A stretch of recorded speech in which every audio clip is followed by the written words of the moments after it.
Hello and welcome to Sakhir Bahrain and the World Series Americas event presented by Hartley Motorsports. Everything Motorsport. Elle in the booth alongside me, Mr. Pro. Looks a bit warm. It is hot outside.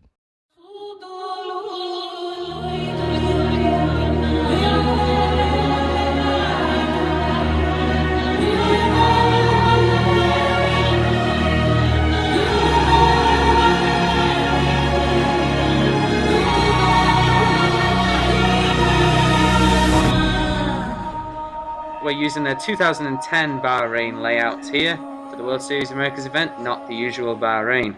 That's the one-off Bahrain they used that all the drivers complained about. But you know what? We haven't heard those complaints from the drivers this weekend in practice. Talking to the drivers, let's introduce the 2011 contenders.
The teams are ready and raring to go. Well, most of the teams are. FIHS have only chose to bring 3 guys here today, which is not sure about that call.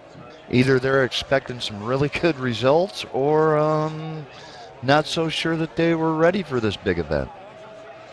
It's definitely a big risk, as this is probably one of the hardest events on the calendar.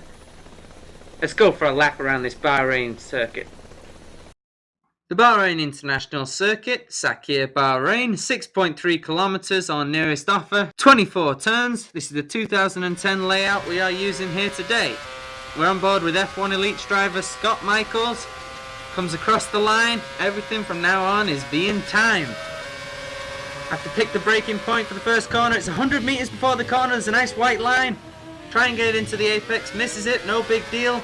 As long as 2 is flat. And 3, well, isn't really there. That's pretty much 2.5. Flat up the hill now, into 3. Brake for the blind corner. Doesn't matter if you miss this apex either, because the camber's going to help you out. Easy flat through 4, easy flat through 5, but you have to brake now before you get to 6. Don't lock up the wheels to 7, and then 8. Let the car roll as much speed through that complex as possible. As we go into 9, you can use the sand on the right hand side, plenty of grip to line it up for 10, which you can do flat if you do line it up right.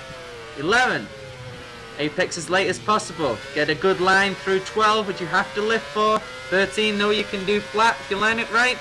Into the old track, down to the hairpin.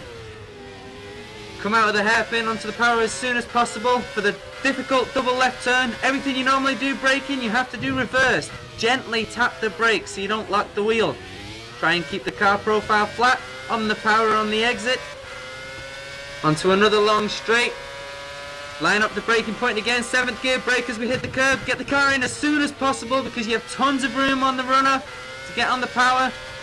These turns are easy flat as long as you line them up correctly, which Scott Michaels does. Brake early, very early into the penultimate corner. Turn as early as possible and use all the runoff there. Onto the power to the final corner. All the pressure on you after a good lap. Heavy braking, a double blip of the throttle on downshift. Flick the car into the dip on the inside. The car's going to pull you to the outside on exit. Drag down The start finish straight to end the lap. An excellent lap there from Mr. Michaels. And we expect him to be one of the contenders for pole position in this qualifying session. Who else do you think's got a shot, Mr. Pro? Well, I know Sasha McHenry's been putting in a ton of laps this week, as well as that Richard Walcott guy. He's always right there in the mix. Well, it's time to find out as qualifying 1 begins. We're on board with the FIHS car of Jay Kim. A lot of pressure on these guys as they have to hit really, really good results with there being so few drivers here. Kim's going to come to the line. Oh, P4. 54.6. That's going to be borderline though in this session, we think. Here's David Carney. And what's DC going to do? Here he comes to the line. He's pushing hard. He's in there 6, 53.9. That's that again, borderline. Borderline. I don't know. 53 might be good enough though. Oh, this should be good enough. Mr. Michaels flying out there right now. Quickest in all 2 sectors, and surely he's going to be the quickest in the 3rd sector and take the number 1 spot. Of course, we should remind the viewers this isn't for actual grid positions. This is just to define the top 10, and yes, a 52.2. Woohoo! Finally, that's cooking. That's flying around this track. Is Alistair. Shows his true pace there, Michaels. Alistair again, pressure on him. P14, just happy to be here. He's a last minute replacement. He's actually bailing FIHS out as well here by him showing up. He wasn't supposed to be in the event, but the last minute replacement there, so good effort from Alistair. And a good effort from Richard Haney, who's in P13 currently. There's the checkered flag.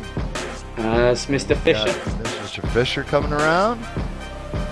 So he's going to start a lap, and James Kim's on a lap, and Castillo is also on a lap. Kim's lap's not been very good, so it looks like it's going to be between Castillo and Fisher. Maybe Castillo can knock Kim out, actually. He's in P11 right now. Needs a good time. Can he do it? Let's find out. Here he comes to the last corner. Ooh, misses the apex slightly. That corner just pulls you to the outside. Drags to the line though. Here we go. Ah! No. Didn't quite do it. About 4/10 shy. So Fisher is already in, but he might as well try and finish this lap. Q1, no tyre wear or fuel or anything carries over to Q2 where they get a clean slate to start the session.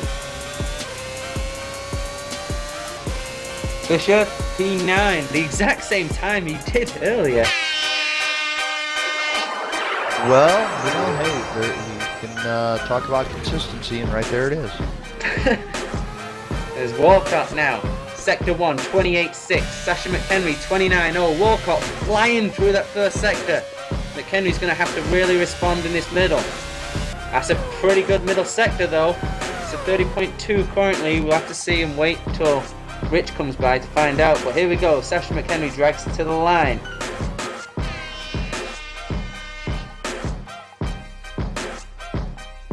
What's he got? 53.2. Not a bad time. Walcott's up. Not by much, but enough to make it count. Oh, it's going to be tight. Carry it through. Will he carry it through to the line? Let's find out. Oh, come on. Push it, push it, push it, push it, push it. Yes! P1. Pole. Oh, lightning quick. 3rd sector. 52.9. Glenn Thomas comes through there. 54.3. Expect that to be around about the middle of the grid. Of course, with the rocket starts, doesn't really matter for him. And Mr. Ullig. Now, he's 2/10 down into the final sector. Should be up the far end. Tremendous pressure on this guy. The number 1 FIHS guy. He really has to win this event if they stand a chance. And he's going to start P3 currently at 53.3. Mr. Nice Michaels. lap there. Oh! Big mistake there by Mr. Michaels. Is he going to have enough time to actually put in a lap? I think he's on another lap here. Halter was on a lap as well. 30.2. Let's not forget about this guy. He's just slightly down, but as you said before, Walcott's last sector was lightning. Here comes Hardo to the line. Oh, in at fourth. Oh, Second P4. row. Pretty solid, but not what he expected. Here we surely have pole position. Scott Michaels, usually the fastest guy. P9. P9. Was it the mistakes he made, or? Huh. Don't know what's going on there as we go take a look at the grid. Row 7, Richard Haney and Alistair, who unfortunately cannot start the race. Row 6, we got Juan Di Castilla and Todd Hanmo. Row 5, we have the Scott Michaels. Not sure what happened there, we'll have to find out. Darren Fisher decided to save some tyres and stay P10. Row 4, we got the Rocket, Glenn Thomas and James Kim. Another Rocket starter. That should be a good row to watch at the start. Row 3, Jay Endo P5, David Carney P6. Both these guys having a good qualifying. Row 2, FIH's Big Hope, Scott Oleg and Matt Hardo, the #1 finisher in USF1. And row 1, the cream of the crop, Richard Walcott on pole. Nash McHenry should get a good start despite the fact he's on the dirty side of the grid.